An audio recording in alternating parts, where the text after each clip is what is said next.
We're Robert and Steve. We left off in Lizard Island, Dyiigurra, with the goal of eventually reaching the Kimberley. It's a long way away, but we're going to fast track you through.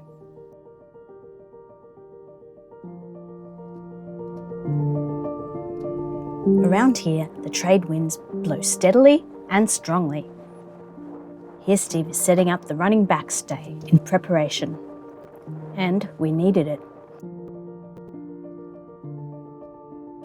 Wind blew over 32 knots, and it felt like it. But the wind was on the beam, which suits us fine.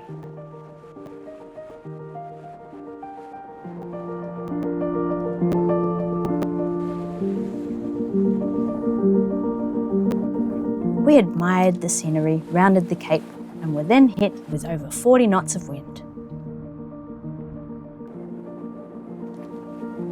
With winds like this, we were very grateful to have the relative shelter of the Great Barrier Reef not far away. The wind was behind us, so 39 knots of apparent wind while travelling at 7 knots is officially too much wind.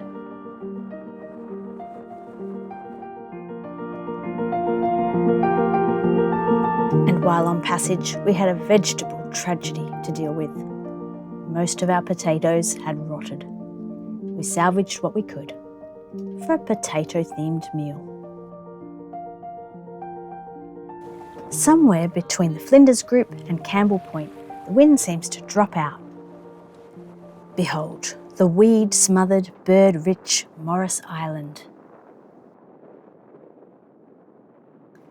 Having left Lizard Island, it was time to pack down our kayak until we're over the other side of Australia and out of crocodile country. We had a mix of different sails and motoring to Portland roads.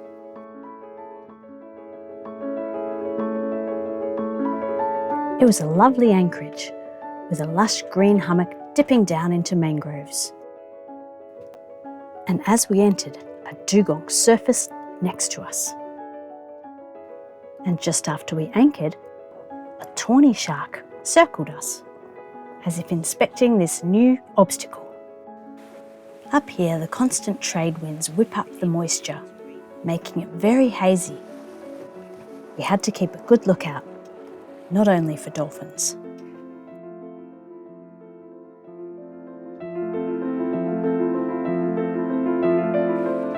We wove between islands and bird-rich reefs as we approached Cape Grenville.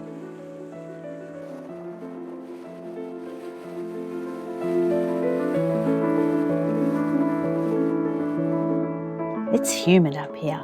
We could practically hear the mould singing. But the morning mists clear. The sun came out just as we reached Bushy Islet. We hadn't set foot on land in 5 days.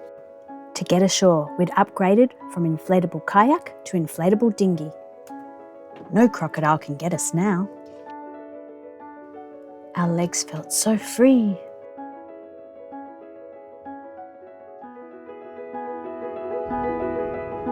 It was interesting to see what ended up gathering on these shores, from blue bottles to other bottles, many other bottles. And then we saw our first croc of the trip.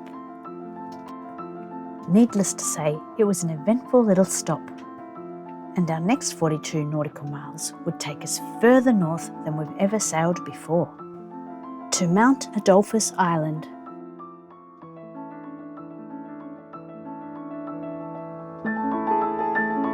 The tides weren't conducive to us getting ashore. As it turned out, maybe that was good. I was doing rope. Mid-climb, I saw a huge reptile surface. This really was our first crocodile of the trip. Obviously, we stared at it for hours as it silently surveyed the reefs.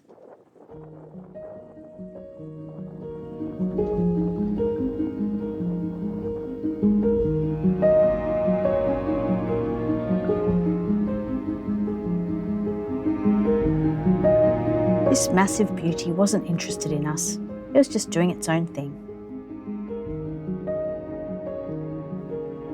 We left that crocodile behind and sailed 28 more nautical miles to Horn Island, tailoring our departure time to get the most favourable currents. We ate our last fruit from cans, but soon we'd be at Horn Island and would be able to get more. We passed the northernmost tip of mainland Australia, Cape York, and then passed between Thursday Island and Horn Island.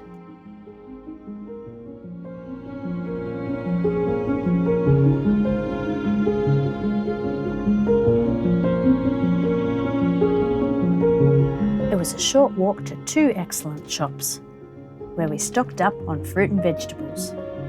By now we were itching to be in the Kimberley. Australia's really big, and we were feeling it. Having rounded Cape York, we still had to cross the notoriously boisterous Gulf of Carpentaria to Mattias Island and on to Darwin. And then maybe, finally, we'll make it to the Kimberley. We had to pick our tides right to leave Horn Island. Two different tidal systems mix here, so it's a bit confusing and very beautiful.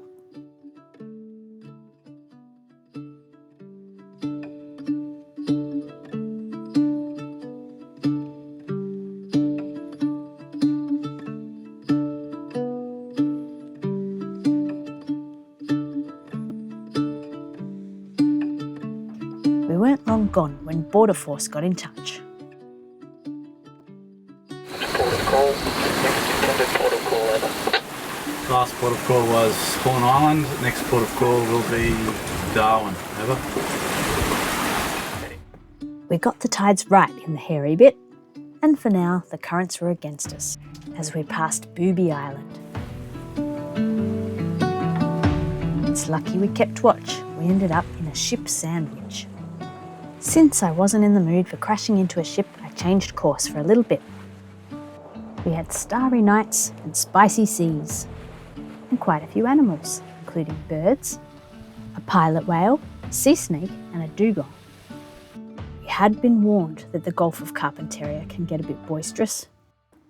On one of my night watches, a flying fish went straight past my head. Maybe this was it. What have we got here? It's a fishy fish. Fishy fish.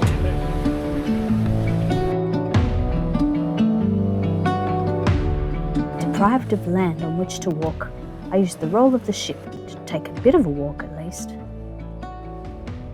Land! We'd made it across the Gulf of Carpentaria. It was rough and I was tired, felt a bit like this fish, just wanting to lie down and peer out at the ugly seas outside.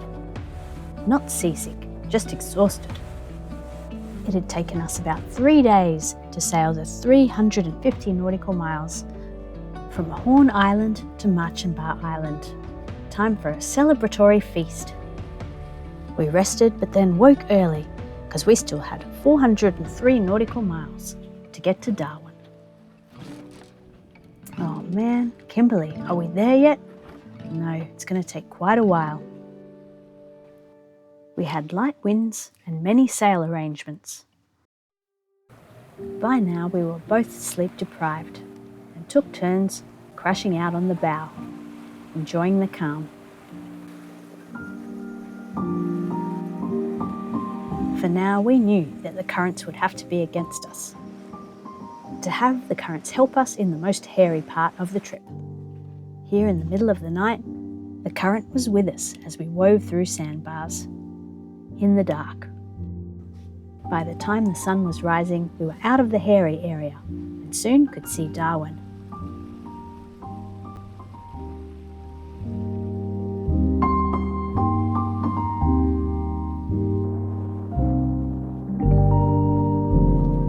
We found an anchorage in Fanny Bay. Since leaving Cairns, we'd used 80 litres of diesel and created this much rubbish, which we disposed of at Fanny Bay Yacht Club before going for a walk, doing some chores and getting our bearings. We only had a couple of days to see the sights.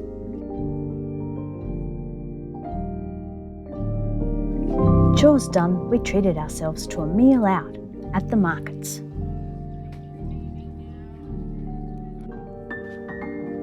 excellent live music, and a delicious meal. Nice.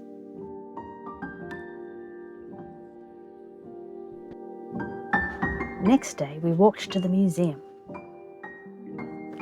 There's a lot here in a small space, from maritime history, Indigenous history, to the horrors of colonialism, and Cyclone Tracy.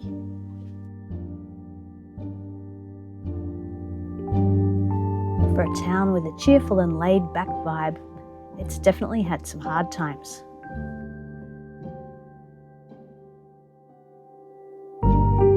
We'll be leaving shops behind for about 2 months. We swung by the fuel dock, just outside the locks that lead into the marina. But we weren't going through, we were heading off. Next stop will be in the Kimberley. At night we were joined by this bird. And by day, things got pretty spicy again. The waves got to a size that we weren't sure if it would be safe to enter the King George River. But as we slowly turned in, the land was taking the power out of the waves. And we made it to the Kimberley. Finally. We've been moving like an express train, but from now we're going to slow down and appreciate the Kimberley.